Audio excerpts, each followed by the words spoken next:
Om Ajnanatimirandasya Gyananjanashalakaya Chakshurunmilitamena Tasmai Shri Gurave Namaha Namo Namo Aniruddhaya Hishikeshendriyatmane Nama Paramahamsaya Purnaya Nivrutatmane Swarga Pavarga Dwaraya Nityam Suchi Sade Namaha Namah Hiranyaviryaya Chaturhotraya Tantave Hare Krishna, Krishna Krishna, Hare Hare, Hare Ram, Ram Ram, Hare Hare.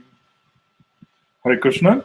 So this is the third session of Sri Siksastakam.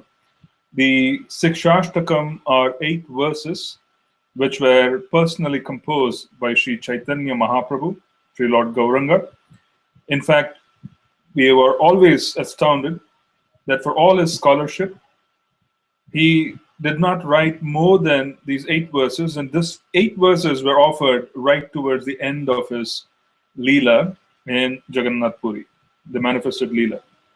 So one need not again be surprised that only 8 verses were offered, because in these 8 verses, the entire science of Krishna consciousness and the practical application of Krishna consciousness and the difficulties and so on and so forth have been elaborately described.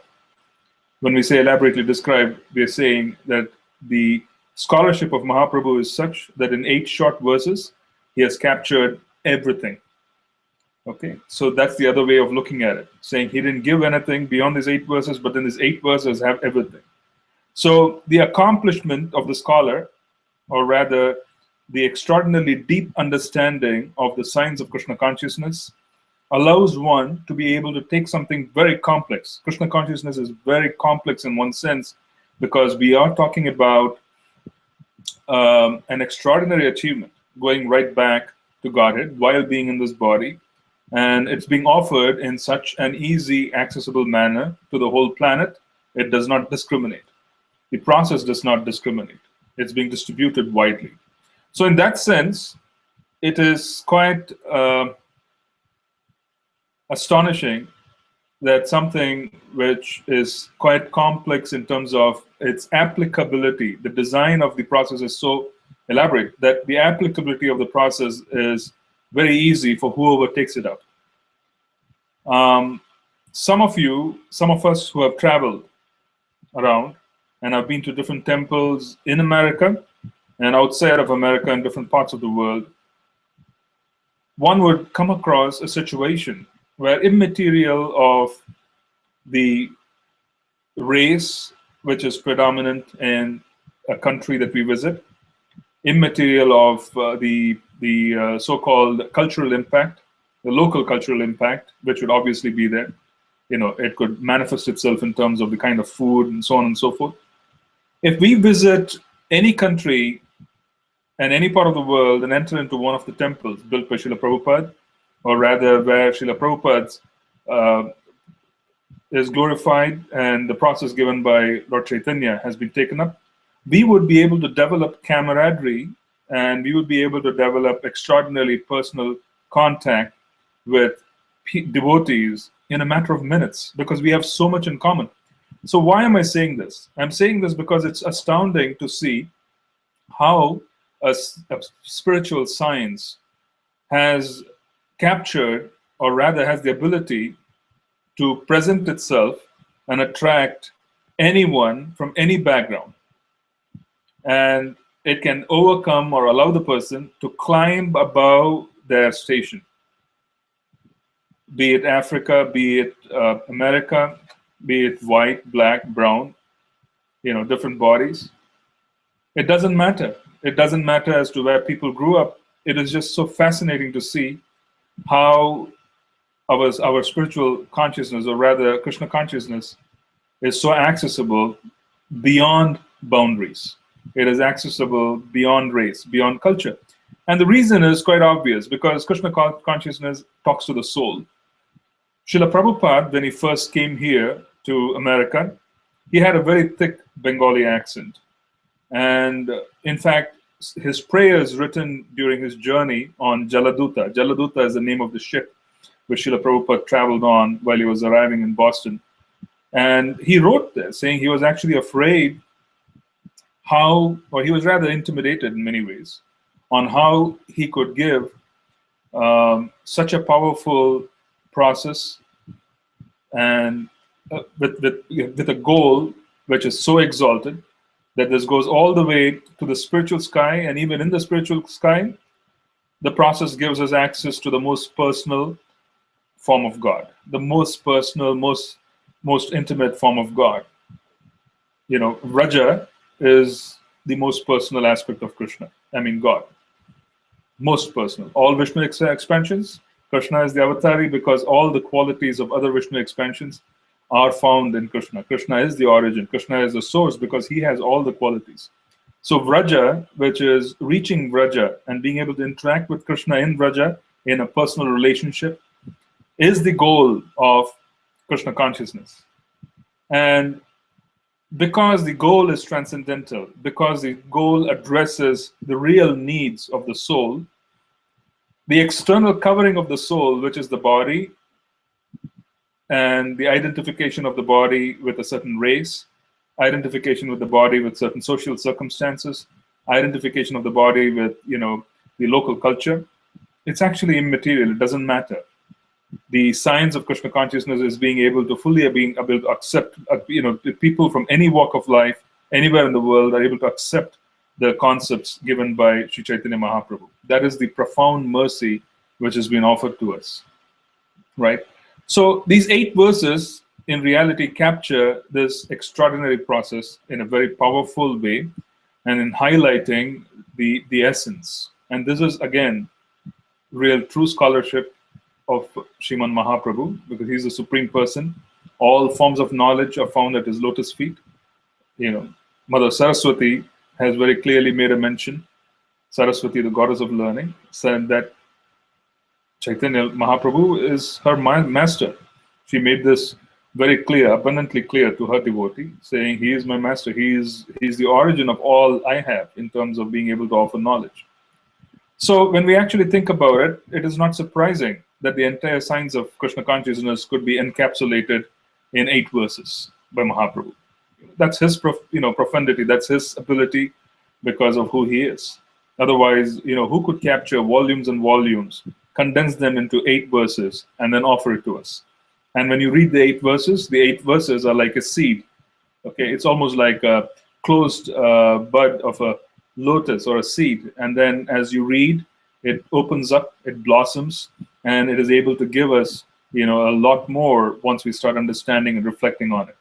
See, the best way to read a verse which is written in Sanskrit or Bengali, which has direct spiritual connotation, that it has been taken from the scriptures, is for us to be able to memorize the verse. If you memorize the verse stays with you.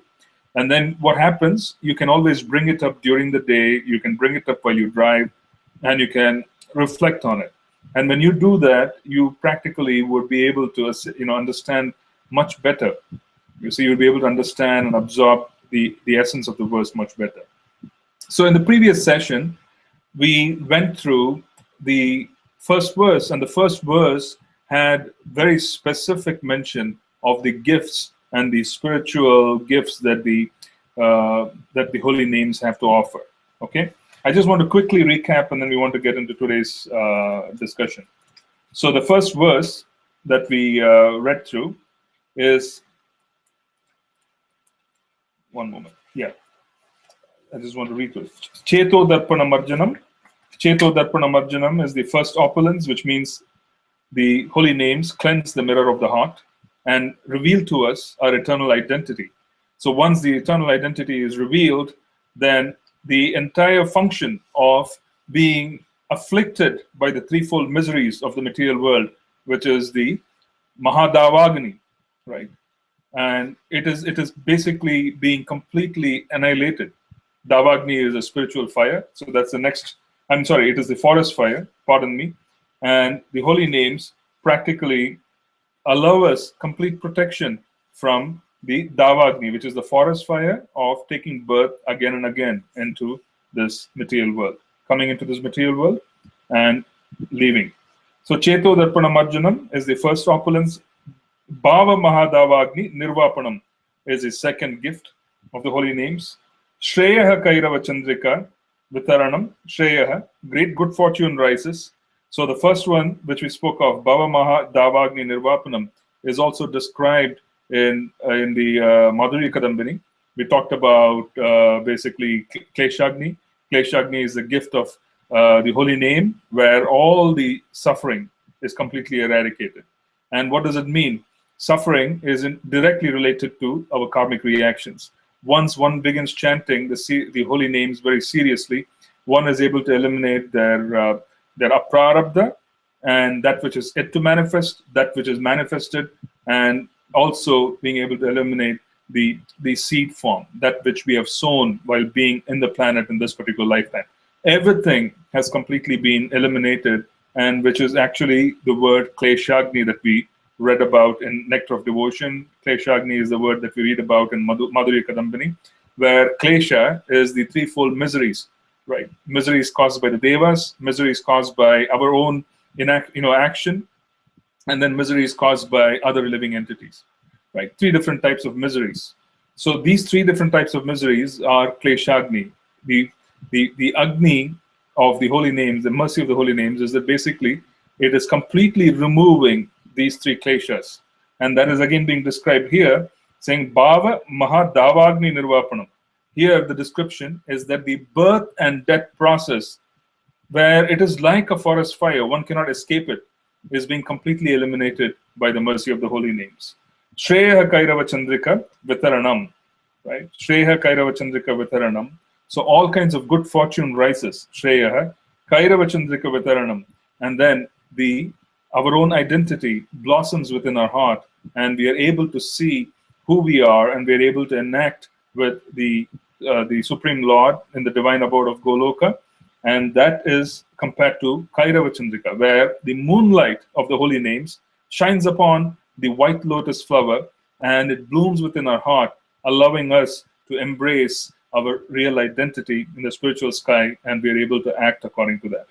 Vidyavadu Jivanam, after which one leads a life which is completely dominated by transcendental knowledge. Vidyavadu Jivanam. Nothing will remain the same once one has attained complete knowledge of who they are. They would be remaining here in their body, but their functions would be in the spiritual sky. Anandambudhi Vardhanam, Chaitanya Mahaprabhu is comparing the bliss of one who is in complete transcendental knowledge and who is able to chant to an ocean of ecstasy. He is not minimizing it. He is saying it's an ocean, because in one sense you cannot estimate the magnitude of an ocean. So he is actually giving you a sense of happiness.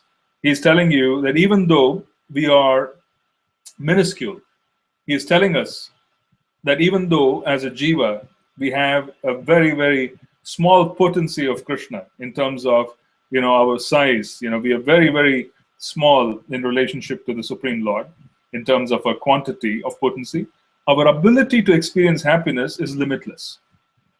You see, that is the fascinating fact, that we are very small, but our ability to experience happiness is limitless, and that is what is being indicated by Mahaprabhu, where he is saying that the happiness offered by the holy names, when one is fully in knowledge and one has clear sambandha of who they are in relationship to Krishna, such happiness is like an ocean. Okay, quite fascinating that our own limitation of being a jiva, a very, very insignificant part of Krishna's opulence. Even though we are a small jiva, our capacity for happiness is unlimited. Okay, Purna Amrita Swadanam, that's what it means. Ananda Ambudhi Vardhanam, Pratipadam Purna Amrita Swadanam. Pratipadam, every step is nectarian. Sarvatma Snapanam, Param Vijayate Sri Krishna Sankirtanam. Okay, so this is the previous verses summary, which we did in the previous verse, or rather previous week's session. And what we are going to do in this session is go on to the next verse, but it is fascinating to see that Sriman Mahaprabhu has captured the whole process in that one first verse, Cheto Dharpanamarjanam, right up to Vijayate Sri Krishna Sankirtanam. That one verse has captured everything. It has captured everything. Now we're going to go into the subparts. The subparts is the second verse of Sri Siksastakam. Nam Nam akari bahuda nija sarva shaktis tatrapita niyamitah smaranena kalaha etadrishi tava kripa bhagavan mamapi durdaiva midrasham ihajani nanuragaha. Right. Namnam akari bahuda.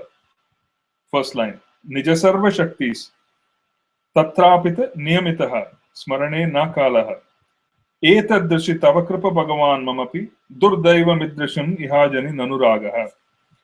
Translation: O my Lord, your holy name alone can render all benediction to living beings, and thus you have hundreds and millions of names. Nam Akari Bahuda. Akari Bahuda, where there is a very specific name and it has such transcendental meaning. It has Akar. It leads us to immediately visualize the beautiful form of the Lord. So when we say Lord Narasimha, then we can remember Lord Narasimha. The moment we say Narayana, we can remember who Narayana is, Krishna is, Ram. All these names are the primary names. Namna Makari Bahuda is the first line. Namna Makari Bahuda, where it is hundreds and millions of primary names. And all of these have the potency to render all benediction. The primary names have potency to render all benediction. Thus, here Mahaprabhu is saying you have millions and millions of names. Krishna, Govinda. And the second line is Nija Sarva Shaktis. All the holy names of the Lord have all the potencies. All the potencies, all the opulences are contained in the holy names. All the opulences, all the Shaktis.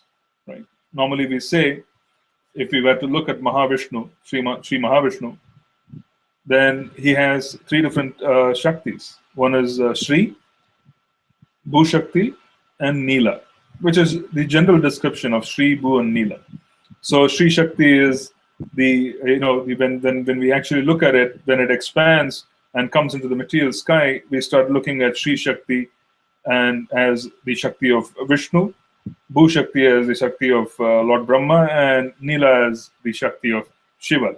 However, all these three Shaktis are originally present in Mahavishnu, from whom the other expansions come through. So the holy names have all the Shaktis. The most important Shakti of the holy name is to be able to give us our Swarup. Right? Is able to give us our Swarup.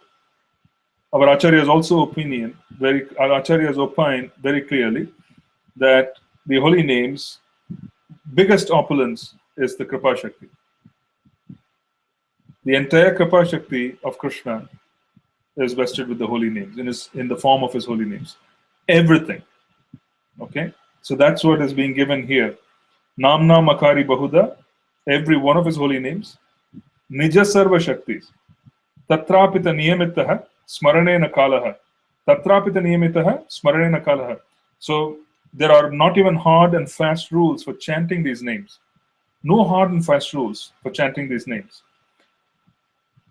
Okay, this is a very fascinating statement. We'll be going into it. Consider this. Everything that we have accomplished up to whatever we have accomplished in terms of our education, in terms of our existence in a certain part of the world, in terms of every accomplishment that we have attained in all these years of existence. All these accomplishments have involved such heavy, hard work. And along with the hard work, there have also been rules and regulations where any violation would practically annul years and years of work. In other words, we operate in even the most minor aspects of our existence. We operate with so many rules and regulations. The most minor aspect of existence also is covered through so many rules and regulations, which may be perfect, imperfect, whatever the case may be. And for those who want to attain, let us say, they want to attain a material perfection, the yogi, for instance, who wants a siddhikami, or someone who is, wanting to attain, wealth and strength and so on and so forth.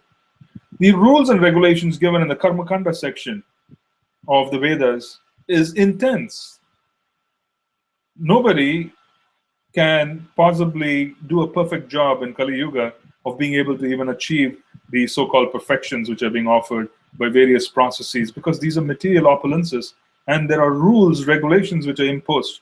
So one needs to appreciate the fact that whenever we want to attain something which is insignificant, the rules are so intense in this world.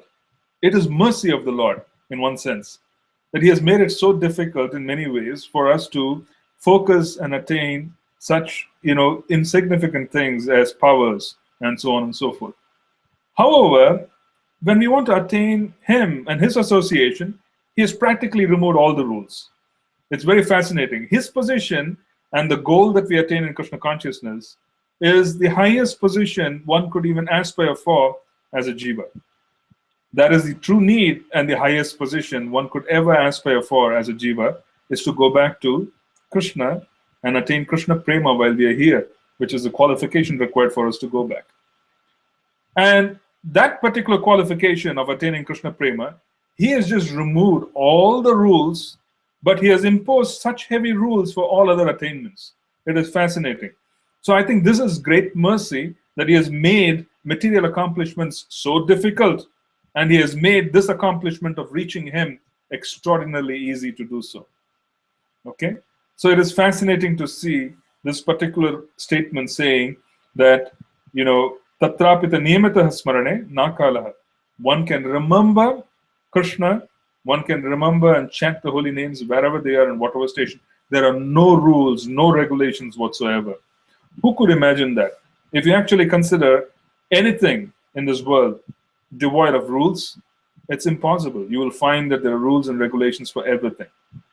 You will find that any violation, it would land us in trouble in terms of, there could be some imperfection and so on and so forth. But to participate in the highest goal, He has completely removed all forms of unwanted restrictions. It doesn't mean that we don't have restrictions in Krishna consciousness. He has removed all restrictions in terms of imposing unwanted stresses, unwanted constraints. He has just removed it. He has said, okay, it does not matter.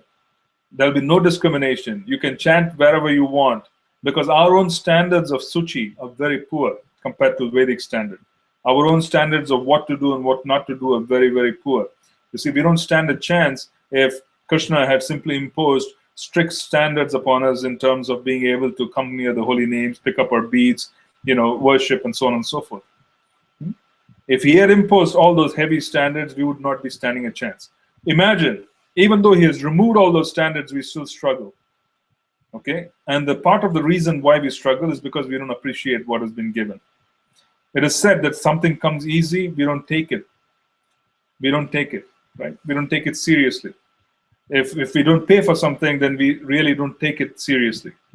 But we don't appreciate what's coming in. But if we pay for something, then we say, oh, at least there's pain here, we paid for it, so on and so forth. And then we immediately, move forward and take it, and we are committed to going through the process. So in that sense, it is amazing to see that most material accomplishments require heavy rules for us to make any progress. Any violation would simply annul the process and make it a wasteful effort. Here, when we want to attain Krishna's association, personal association, He has completely made it devoid of unwanted constraints. Unwanted constraints. There are rules for us, and these rules are required for us to be able to progress and move forward. They are not rules which disqualify us automatically. The rules are put so that they help us, right? There's no imposition. So that's the beauty of this. It says that Tatrapita niyamita smarane na kalaha. There is no time, there's no place, there's no circumstances. We chant wherever we go. Etadrishi tavakrapa bhagavan mamapi. Right? Out of kindness, you enable us to easily approach you by your holy names. And then the last statement is very profound. The last statement in the second verse is Durdaivam. Durdaivam is the word which is being used by Mahaprabhu. And he is writing this in pain. He is writing this in pain because his entire arrangement of giving us holy names so that we could return back to the spiritual sky, back to the service of the Supreme Lord, was made by Mahaprabhu. Krishna Prema is his domain. It is It is completely held by Mahaprabhu. Only he can give Krishna Prema because he has Krishna Prema. When he has complete Krishna Prema, he is able to give Krishna Prema. So he basically is saying it is Durdaivam, it is so unfortunate. And he is actually putting it in such a way as if he is also a part of it. He's saying Durdaivam, Idrisham, Ihajani, Nanuragaha. I'm so unfortunate that I have no attraction for the holy names. Even though all forms of rules, regulations, constraints, everything have been removed, I am so unfortunate that I have no attraction for them. He has actually observed the position of the Jivas. And this is 5 centuries back. He has observed the position of the Jivas. He has appreciated the fact that Lord Nityananda walks door to door and he distributes in Mayapur. There are many who shut the door on Lord Nityananda's face, and this was in Navadvip, when he was actually walking along in Tau with Srila Haridas Thakur. And Mahaprabhu himself danced throughout Bengal, throughout South India, throughout India, all the significant places. Right? And in all these places, he has distributed, but he has also observed. Towards the end, he is saying, Durdaiva Midrasham Ihajani Nanuragaha. How could it be that the souls who have been given this extraordinary opportunity to go back to the spiritual sky, this extraordinary opportunity for them to come in touch with the most personal, most accessible, most wonderful form of Krishna, in the sense, in Braja, this wonderful goal, how could it be that they have no taste for it? I have removed all the rules. I have asked Lord Nityananda to bestow everything, right? I have asked him not to discriminate. Lord Nityananda took it to heart, where even if someone were to hurt him, he says, no. He reminds Mahaprabhu, no, remember your incarnation. You have come here to benedict with the holy names. You have not come here to chastise.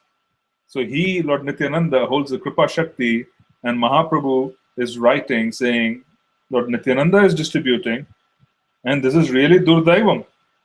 It is really unfortunate that even though these rules, regulations, stipulations, boundaries, everything has been removed, minimized, and just made barely, in the sense that whatever is barely required is in place. But yet, why is it so that the Jiva does not have any attraction for such a potent process which is able to give him everything, that even if the holy names were to be chanted offenselessly, but without complete purity, the holy name is capable of delivering the soul, giving the soul moksha, which is one of the primary goals of Gyanis and sages who sit for millions of years in other processes and sit down and chant. Sit down in meditation, austerities, Ashtanga Yoga. It's their goal, and they find it very difficult to attain such a goal. And they find it very, very difficult, and they value it so much that they're ready to walk out of the house the moment they have the ability to do so, and they go to the forest, go to the mountains, and then sit there in complete isolation, put themselves through austerity. This is in the previous ages. So Mahaprabhu, who is the object of all those accomplishments and all those who wanted to accomplish, going to the spiritual sky, he is the object. He is able to understand that there were so many rules, regulations in the previous yugas. It was so difficult for people to even attain moksha. Okay? The holy names are able to give liberation even when they're chanted without complete purity.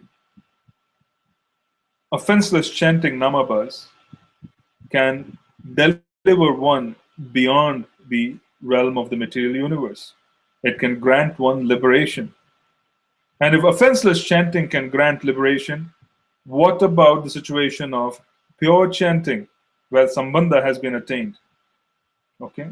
So it's very unfortunate that the jiva who has been given such opportunities, where the rules and regulations have been removed, such a person, such opportunities are being simply, cast away. It's almost like, there's a saying in English, casting pearls before swine. What would the swine do?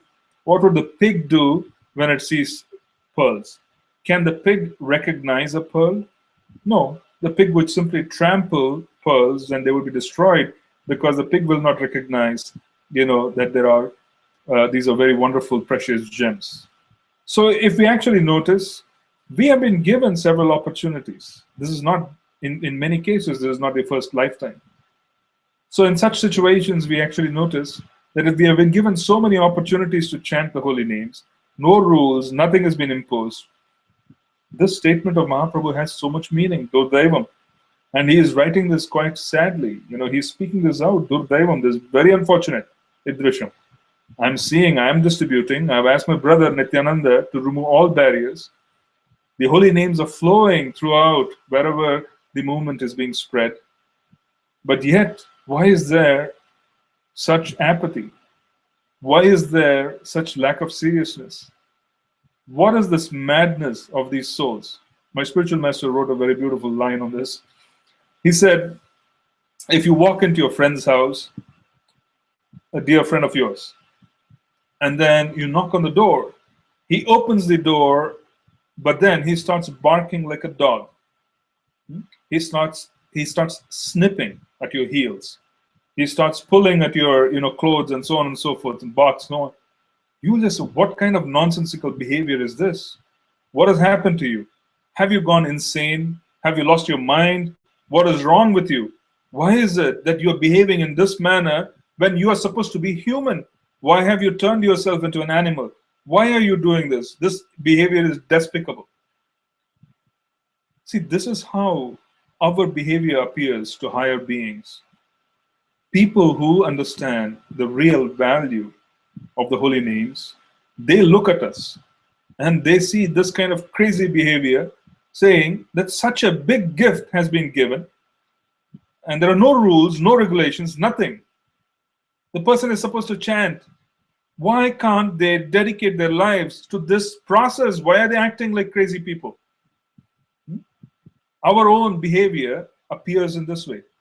Forget about even the holy names, chanting of the holy names, or entering into the wonderful, wonderful opportunity what Lord Chaitanya has given us. General human behavior looks like animal behavior to the devas. It fascinates them in many, many ways. Because they look at us and they start thinking that, my goodness, what is this? Why is a human being supposed to be endowed with higher level of intelligence behaving in this manner? It astounds them. So this statement of Mahaprabhu is a very profound, poignant statement. Durdaiva Midrisham.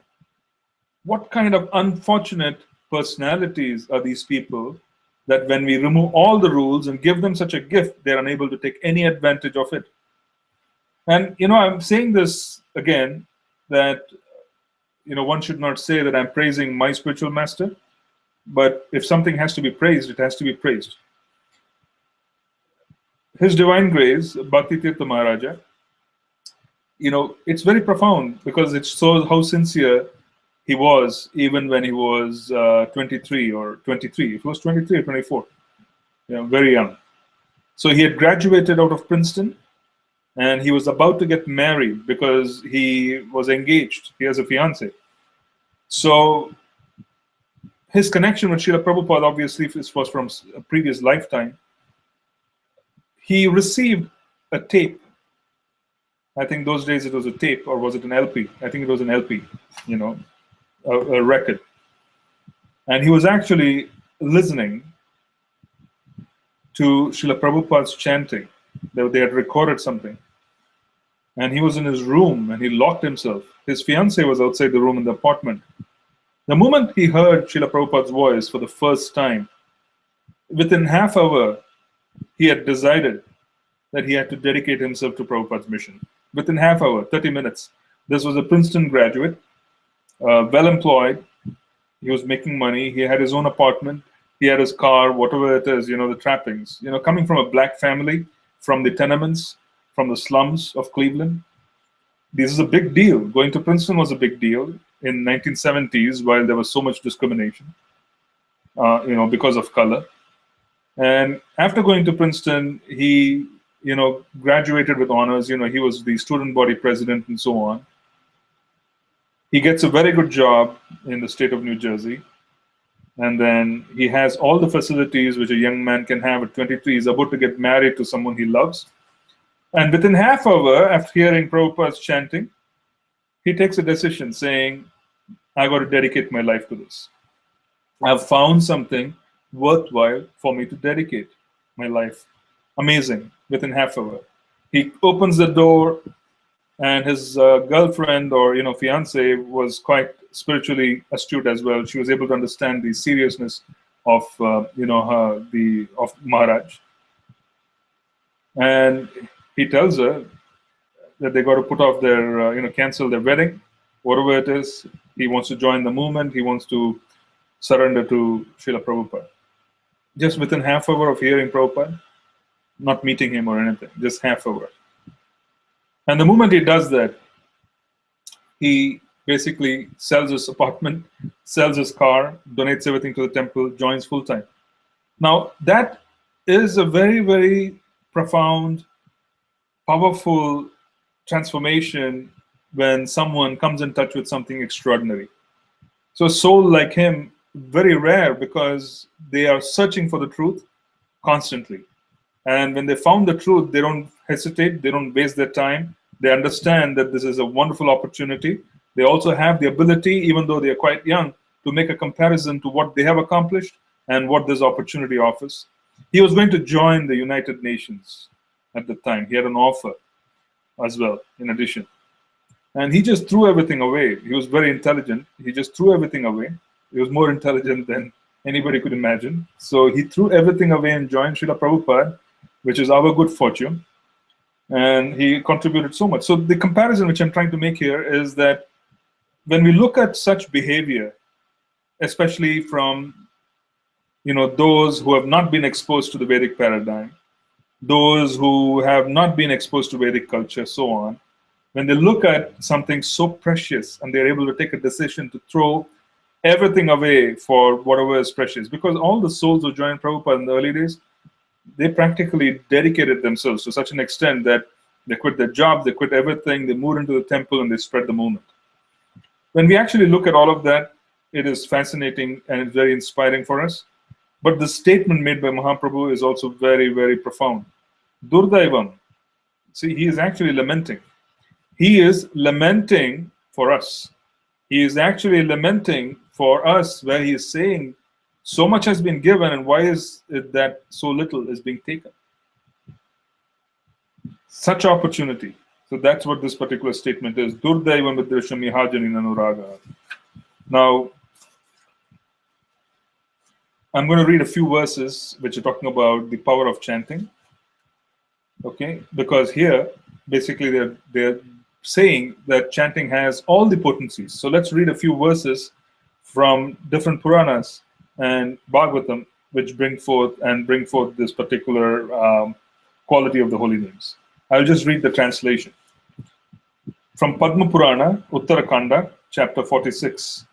Those who are free from all offenses and who utter even once the two syllables Hari become resolute to obtain liberation from material existence and service at the lotus feet of the Supreme Personality of Godhead. This is Namabas. Resolute to obtain liberation, even if they chant just once. Astounding. Okay, the next one. Certainly, that heart is steel framed, which, in spite of once chanting the holy name of the Lord, with concentration, does not change when ecstasy takes place, tears fill the eyes, and hair torn on end. Certainly, that heart is steel framed. This is from Srimad Bhagavatam. The third one, O respectful Brigu. This is from Hari Bhakti Vilas. O respectful Brigu, this holy name of Sri Krishna is sweeter than the sweetest honey. Sweeter than the sweetest honey. This is really deep realization. Amongst all that is auspicious, it stands supreme. Superlative. It is the spotlessly pure, eternal, Sat, cognizant, Chit, fully ripened fruit of the desire tree, Ananda, of the Vedic literatures. If anyone chants the holy name even once, whether sincerely or casually, Namabas, but without offenses, Sri Krishna Nama immediately delivers the chanter from material existence. Amazing. I shared this also in the previous lifetime, verse. I'm quite spaced out today, looks like, and going back to the previous lifetime. But anyways, the previous session, I said that even when I first came in touch with the movement in my teens, after attending a few programs, actually, my life changed when I heard Narsingarti. Until then, I was not even willing to attend the program. I was resisting. Then I somehow summoned the devotee who was trying to help me, or rather take me to the temple. He gave me the Narsingarti. And something happened. I can say that. Because the moment I heard the Narsingarti, the Narsinga Pranam that we sing in the temple, the next day in the morning I was in Mangalarti. Lord Narasimhadev practically picked me up and put me into the fast track. I attended a few programs and then I understood very clearly that this was my life. So the point which I want to make here is that even if someone is a neophyte, and even if someone is just going to come in touch with the movement, we see so many souls coming into the Sunday program or some other program and so on and so forth. It may appear as if, they are not fully participating. It may appear as if, they are not giving their very best or whatever the case may be.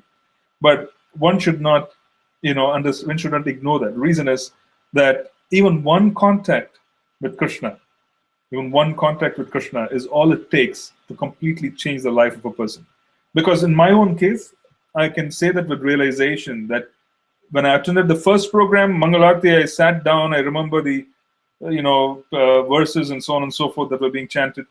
I understood that this is something which I'm going to stick to for the rest of my life. My life changed at that point. I do know that. Even though I did not accelerate from that point on immediately, it took me a few years, of on and off touch and so on and so forth for me to become serious, because I was still in my teens and so on. But what was profound was that the change, that this is going to be something that is going to be with me for the rest of my life, that was very clear to me. So that's what I can relate to here, saying if anyone chants the holy name, even once, whether sincerely or casually, but without offenses, Sri Krishna Nama immediately delivers the chanter from material existence. It is this deliverance from material existence which one experiences, because it gives a lot of hope. It gives a lot of hope where one starts understanding that, that opportunity exists for us to be able to go back to Krishna consciousness, take it up very seriously, and so on. Then, O Arjuna, I declare this truth unto you, that those who approach me chanting my name certainly purchase me. I become completely subservient to them. This is from Adi Purana. O Arjuna, I declare this truth unto you, that those who approach me chanting my name certainly purchase me. I become completely subservient to them. This is Sudurlabha. Bhava, when one develops deep emotions towards Krishna and attains Krishna Prema, Krishna becomes their property. That is why it is so rare. It is very rare, because Krishna becomes the property of the devotee. You see, Krishna does not respond to anything else other than love. But when love is there, Krishna is fully purchased. So he's saying, I declare this truth unto you, that those who approach me, chanting my name, certainly purchase me. I become completely subservient to them. So the extraordinary importance given here is to the process of being able to call upon the holy names. Okay? So now what is this Durdaivam all about? What is this unfortunate circumstances of ours which is preventing us from taking up this extraordinary gift that's been given to us? That we will touch upon in a more extensive manner in the subsequent session on Thursday. Okay? It is very important for us to go into it, because this particular session, I just wanted to focus on the fact that Mahaprabhu is lamenting. Do not take that verse lightly. Durdaivam. Why would he say that? Is he not experiencing the highest ecstasy? In one sense, one can say that it is his humble nature, so on and so forth. In reality, he is lamenting us. He is lamenting our state. He has come here. He has opened up the floodgates of Krishna Prema. It's being distributed indiscriminately. He has removed all the rules and regulations, and yet he finds apathy. And he's saying that I have no attraction for them. This is Durdaivam. Okay? In one sense, one can say that he is, expressing humility and so on and so forth. Yes. But in another sense, the message is very clear that our own anarthas, our offenses are such, and our own abhilashas, anya abhilasha, which we have, is so intense that it's very unfortunate. So we'll get into this unfortunate portion in the subsequent session, and we will also touch upon the next verse. Okay, so we'll stop here. I will read the verse again to end the discussion, and then we'll see if there is any question which we can take. Meanwhile, if any of you have questions, please start typing. We'll just read the verse again, and then we'll begin questions.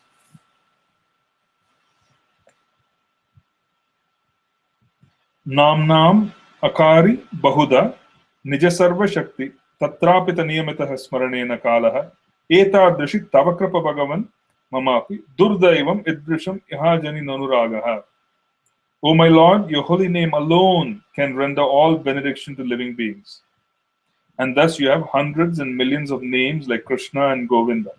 In these transcendental names, you have invested all your transcendental energies. So one just needs to chant the holy names. Right? Namanaminoho abhinnatvam. There is no difference between the nama and the person who is named and the name. That's Krishna's names, no difference. You have invested all your transcendental energies. There are not even hard and fast rules for chanting these names. O my Lord, out of kindness, you enable us to easily approach you by your holy names. But I am so unfortunate that I have no attraction for them. Durdaivam. Okay, so I'm going to stop here, and I want to see if there are any questions.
Okay, it appears I don't have any questions. If there are any questions, please do write to me, or you could post it under the video once the video is up. I've enabled comments, so please feel free to post your questions there as well. Oh, I have a question from Ramakrishna Prabhu. Can you please explain attentive chanting, which counted towards 16 rounds? Does chanting while driving count towards it? Very good question. Reason is that in one sense we hear that Krishna is telling us, Mahaprabhu is telling us, there are no rules. He's saying there are no rules, there are no regulations. But then we also have the 10 offenses, which we're going to talk about in the subsequent session. So what is the point anyways? What are the rules, and what are the rules talking to us? So inattentive chanting or attentive chanting is an issue. Pramada is an offense. So in that sense, we are looking at it and saying that there are rules and there are regulations which will not prevent us from participating if we want to participate. However, if we are going to participate, there are going to be rules and regulations for us to be able to fully appreciate, absorb, and move forward. It will not be unwanted formalities. However, there are rules and regulations. Now, attentive chanting. Srila Prabhupada and all our acharyas, they spoke of the fact that hearing while chanting is extraordinarily important. So if you want to put energies in chanting, then put all energy in hearing while you chant. And what has worked for me is to be able to close my eyes, Some people, they have to see something. For me, it's better for me to close my eyes whilst chanting. I prefer that. A few things that have worked for me, I'm going to explain. One of the main things that works for me is that I like to chant in isolation. I don't like group chanting. I can't concentrate if I have 5 people sitting around me with their chanting. Some people feel enthused if they have others give them company. I feel enthused when I'm alone. Perhaps, it depends on what works and what doesn't work for individuals. I also have my own spot. I face a wall, I face a corner. Like a punished child, I face a corner and I chant. And that spot, I just keep it every day. So the mind knows the moment I sit there, the mind can't disturb me. So it already knows the rules and regulations. It has no choice but to just succumb to what my will is. It has no say once I sit in that corner, which I've chosen for chanting. Okay? That is the other thing that works for me. I close my eyes. Okay? I also shut my ears. How do I shut my ears? Not so much in terms of shutting it from hearing the chanting. I do use earplugs so that I could hear my own voice and nothing else. It allows me some intense concentration. That is how real chanting can be done. And these are my preferences. These are some things which work for me. And I would recommend that if anybody wants to become serious in taking up and chanting 16 rounds and more, fix up a set of rules to train yourself, and keep those rules every day and keep refining them. Because just as is the case with any scientific experiment, if you do not hold everything else constant, you will never be able to determine what is actually causing problems to you. So this way, you hold everything constant and start examining where the disturbances are coming from so that you could refine them. That is the best way for you to be able to slowly, steadily take it seriously and move forward. So that is for attentive chanting towards the 16 rounds. Does chanting while driving count towards it? We have to drive carefully and we have to chant carefully, which can we do when we are driving? Because it's dangerous if we become fully absorbed while driving to chant. In other words, do not count and go for chanting while you drive. There have been many, many cases of devotees losing even their bodies, okay, because they have not paid attention to the chant, to the driving. So don't do that. I would recommend not counting while you drive. You can chant, just chant, because you can chant anywhere. There is a concession given to us. You can chant as much as you want. There is a concession given to us. However, do not bring your beads into your car and count with one hand on the steering wheel and so on. You will not be driving properly, or you will not be chanting properly. And I personally wouldn't count such chanting towards the 16 rounds. I personally wouldn't, because it doesn't make sense.